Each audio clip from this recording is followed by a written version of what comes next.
Hey everyone, it's Dylan and Charlie here from the Black Forest Wood Company.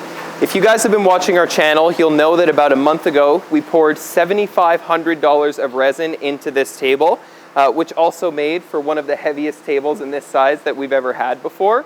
And now we've got it back from our finisher and we want to show you guys the rest of our process. So you're going to get to see us cut it, sand it, really struggle to do those things also because it's so heavy. And then we're going to take it to Jeco to get a spray finish. And next week, if you guys subscribe, you'll get to see it all finished and put together. So thank you guys for taking the time to watch our video and let us know what you think below.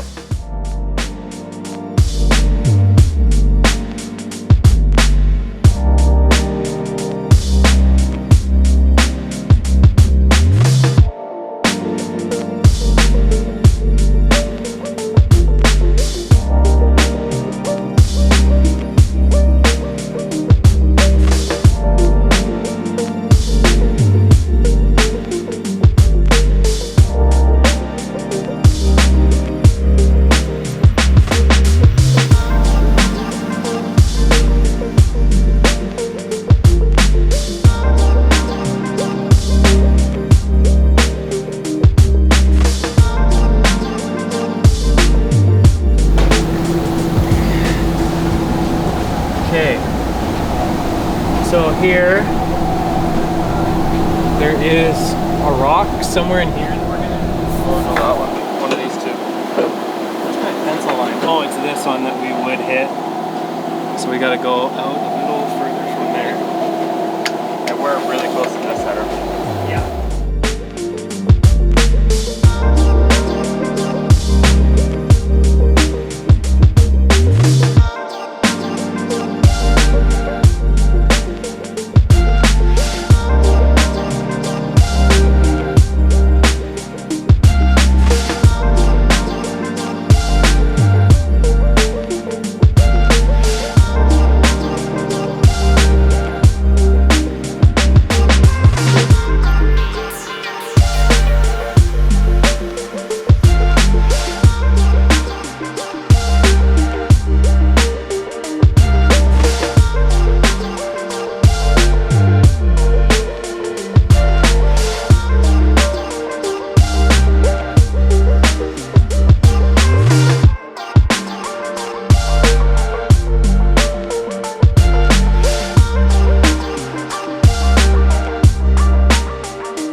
So we're going to be pairing this table with one of our signature trestle bases.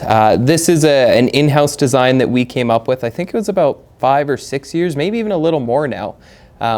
Actually, my dad came up with, and this is, I think, the first one we've done in solid blackened ash. A lot of the bases that we've done up until this point are in walnut, but now we're doing one in blackened ash. So all the joinery that you're seeing here is actually cut on the CNC, and then we're just fine tuning it with chisels and sanders just to make sure we get that perfect fit when everything goes together.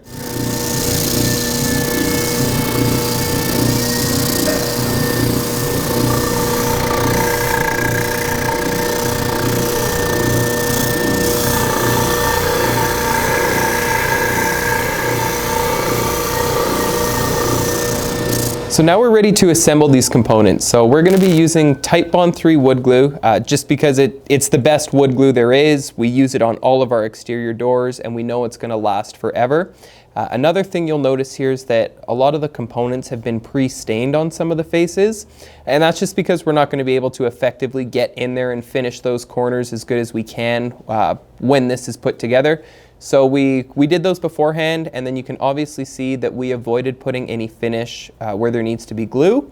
So those end pieces that we just put on, they were unfinished on the inside, and then the other one going through the middle of the support too, we left that unfinished just until we're ready to slide the actual trestle through it. So after the pieces are glued up, we can then go ahead and finish the rest of those surfaces. So we're actually using the water-based wood stain from General Finishes, just in their black. And it's our personal favorite product for getting this pitch black finish. Usually 1 or 2 coats. Oftentimes it's just one, gets it perfectly pitch black. And then if you let it dry for at least a week, you can actually put an oil-based finish over top of it, even though it is a water-based product. So now we're on our way over to Jecco Finishing to get the sprayed polyurethane finish put on this table. So that's a client preference, you know, whether we do our oil-based finish or the polyurethane. The oil-based finish definitely gives a more natural feeling and looking table, but it does have more maintenance. So those clients who don't want maintenance, we send their pieces to Jecco, and they're going to put that super durable, I think the product's called Savam, it's a 2-component polyurethane, and it works really well on our tables. Okay, so what we're going to do is we're going to go straight out. Yeah, just get your breath. So what we're going to do is we're going to go straight out that way, and then we're going to lift it up, so that way it's basically like drywall.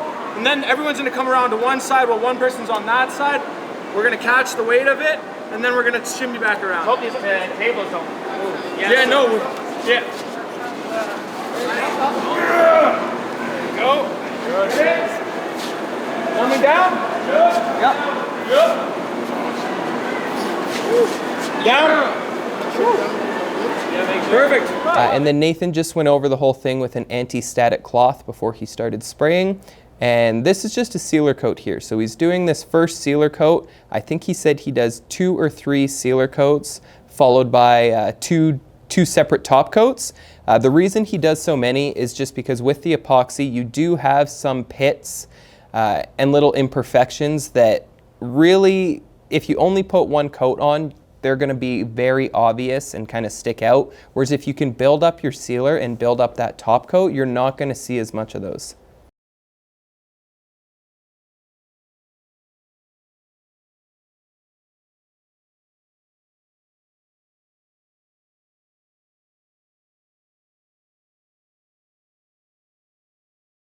All right, well, thank you guys for watching this week's video. It really means a lot, just all the people who tune in every week to see what we're doing.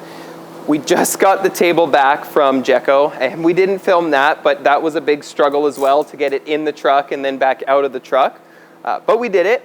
Obviously, what makes it so heavy is all these river rocks down at this end. So this is just something the client wanted to really fill a lot of the negative space, or the empty space that I guess was just going to be resin on its own. And then it's also going to hide some of the top light from the trestle base that we're putting on this. So I actually really like the way it turned out. And with the polyurethane, you can really see all the details in there. So we've still got ceramic to put on this, and then we have to assemble it onto the base. So if you guys subscribe and tune in, you'll get to see that next week. But thank you again for watching, and we'll see if Charlie has anything to say this week. He might be quiet. He might have something to say.